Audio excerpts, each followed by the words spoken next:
जय हिंद दोस्तों। डिस्क्लेमर पढ़ लीजिएगा। बात करेंगे भारत कोकिंग कोल आईपीओ के बारे में भाई।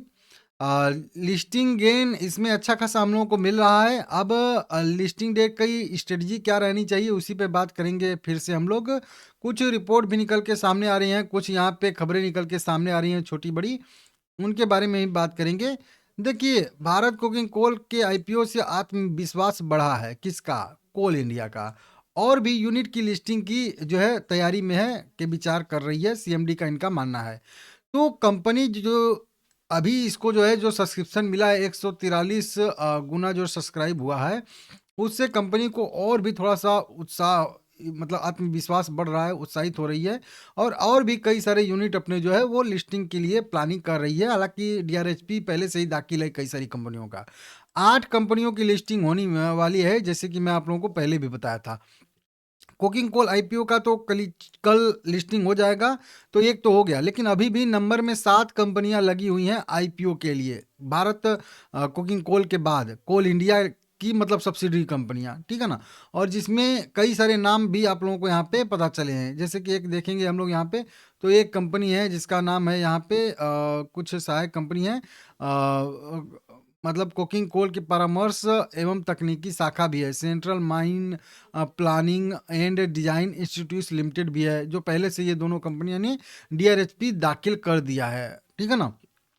तो इनकी भी लिस्टिंग की संभावना है, और 2026-27 के आसपास ये भी दोनों लिस्ट होने की संभावना बन जाएगी, आ जाएगा, ठीक है ना। इस तरीके से 7.5 करोड़ 7 करोड़ इक्विटी शेयर बेचने का प्रस्ताव यहाँ पे है, ठीक है ना। वहीं पे एक जो दो कंपनियों को अभी फिर से कंपनी ने डीआरएचपी दाखिल किया था, महानंदी कोल फील्ड है, और साउथ ईस्टर्न जो है कोल फील्ड है। ये दोनों के लिए भी सैद्धांतिक मंजूरी दे दी है, और 26-27 में इनकी भी लिस्टिंग की यहाँ पे प्लानिंग चल रही है, तो इसको भी आप लोग देख लीजिएगा। बाकी ये जो एक company central mine planning and design institute limited है, इसकी भी लिस्टिंग बहुत जल्द होने वाली है। बहुत जल्द इसका भी सारा डिटेल जो है वो जारी किया जाएगा। तो ये 3 कंपनियों का आईपीओ बिल्कुल अभी नंबर में लगा हुआ है। बाकी और भी इनकी कई सारी सब्सिडी कंपनियां हैं, उनका भी यहाँ पे आएगा, ठीक है ना। तो इस तरीके से देख लीजिएगा। ये एक कुल मिला के कह लीजिए खबरें हैं। देखिए, जैसा कि मैं आप लोगों को बताया था, कई सारे ब्रोकरेज रिपोर्ट इस पे निकल के सामने आई थी। ब्रोकरेज रिपोर्ट रिव्यू आया था, और उसके बाद जो है यहाँ पे देख सकते हो 15 मतलब ब्रोकरेज रिव्यू आया था 22 में से। और सबने जो है यहाँ पे अप्लाई करने के दिया था। 5 ने नॉट रेटेड दिया था, मतलब उन्होंने रेट ही नहीं किया था कि क्या करना है क्या नहीं करना है। जितने ने भी रेटिंग दिया था सबने अप्लाई करने का यहाँ पे व्यू रखा था। एक ने जो है मे भी रखा था, और एक ने न्यूट्रल रखा था। तो इसकी वजह से यहाँ पे अच्छा खासा कंपनी का जीएमपी ट्रेड करता हुआ दिख रहा है। अच्छा खासा सब्सक्राइब हुआ है। अभी भी 55 साढ़े 55% का जीएमपी ट्रेड करता हुआ दिख रहा है। 12 रुपये 80 पैसे का जीएमपी ट्रेड कर रहा है। लिस्टिंग जो है लगभग 36 रुपये के आसपास अभी भी बता रहा है, और पर लोड के हिसाब से 6,700 सॉरी 7,680 रुपये के आसपास का यहाँ पे प्रीमियम अभी भी चल रहा है। हर लोड पे आपको इतना का जो है यहाँ पे लिस्टिंग गेन मिलने की संभावना है।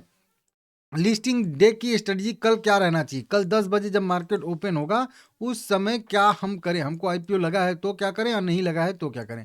तो देखिए, मैं सबसे पहले एक लोगों को जो है उनका व्यू मैं क्लियर देता हूँ। अगर आप केवल लिस्टिंग गेन के लिए ही मतलब आईपीओ में पैसा लगाए थे, तो आपको कुछ सोचना ही समझना नहीं है। जैसा जीएमपी उस समय ट्रेड कर रहा था, वैसा जीएमपी अभी भी ट्रेड कर रहा है। तो अगर आप केवल लिस्टिंग गेन के लिए ही आईपीओ लगाए थे, मान के ही, सोच के ही, तो बिंदास आपको जो है यहाँ पे अपना लिस्टिंग गेन लेके निकल जाना चाहिए, काम खत्म, ठीक है ना। लेकिन अपॉर्चुनिस्टिक वाले जो अप्रोच से बोलता हूँ, कई सारे लोग लगाते होंगे। मैं उनको बोलूँगा कि अगर आपके पास अगले आईपीओ में पैसा लगाने के लिए पैसा है, इस पैसे की ज़रूरत नहीं है आपको, जो इस आईपीओ में आपने लगाया है, इस पैसे की आपकी ज़रूरत नहीं है, तो मैं बोलूँगा कम से कम 1 वीक आप इंतज़ार करिए। 1 आध वीक, 2 वीक, 1 महीने आप वेट करके, इंतज़ार करके दे सकते हैं। तो हो सकता है इससे भी अच्छा मिले, क्योंकि जब भी आईआरसीटीसी का आया था, इरेडा का आया था, कई सारी सरकारी कंपनियों का आईपीओ आता है, तो लिस्टिंग के बाद ही बढ़िया मोमेंटम देखने के लिए मिल जाता है। लिस्टिंग पे तो मिलता ही मिलता है, लिस्टिंग के बाद भी मोमेंटम मिल जाता है। और वो इसीलिए होता है क्योंकि ये सब्सक्रिप्शन जो इतना लगा है ना, क्योंकि सभी लोगों को मिला नहीं है आईपीओ, तो बहुत सारे लोगों को चाहिए, अपने पोर्टफोलियो के लिए चाहिए। आपको तो लिस्टिंग के लिए है, ठीक है ना? लेकिन बहुत सारे लोगों को क्यूआईबी को एचएनआई कैटेगरी में नहीं मिला है। रिटेल कैटेगरी में भी बहुत सारे ऐसे बंदे होंगे जो अपने पोर्टफोलियो में रखने के लिए अप्लाई किए होंगे लेकिन नहीं मिला है, तो वो अपने पोर्टफोलियो में रखने के लिए फिर से करेंगे, तो नीचे से डिमांड आता है, ठीक है ना? मतलब फ्रेश बाइंग आने की संभावना रहती है, इसके वजह से तेजी आती है, ठीक है ना? तो ये भी एक मेरा जो है लॉजिक है और वो काम करेगा, आप लोग खुद देखोगे जब लिस्ट होगा तो मैं बोलूँगा कि आप 1-2 वीक इंतज़ार कर सकते हैं, ठीक है ना? इस तरीके से। बाकी अगर आपका लॉन्ग टर्म का व्यू है, लॉन्ग टर्म का सोच के ही अगर आप पैसा लगाए थे, तो फिर कोई दिक्कत नहीं है, आप बिंदास जो है इसको होल्ड कर सकते हैं, ठीक है ना? उसके बाद 1 महीने के बाद देखेंगे कि हाँ, कैसा चार्ट बिहेवियर दिखा रहा है, वैल्यूएशन सब कुछ, तब ब्रोकरेज रिपोर्ट भी कई सारी आ जाती हैं, तो फिर उस समय समझ लेंगे, ठीक है ना?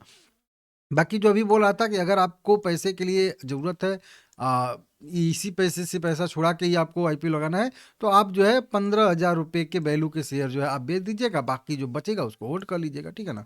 यही मेरा व्यू है, देख लीजिएगा। बाकी ठीक है, आगे अपडेट बना दूँगा कल भी लिस्टिंग के बाद भी वीडियो, ठीक है ना?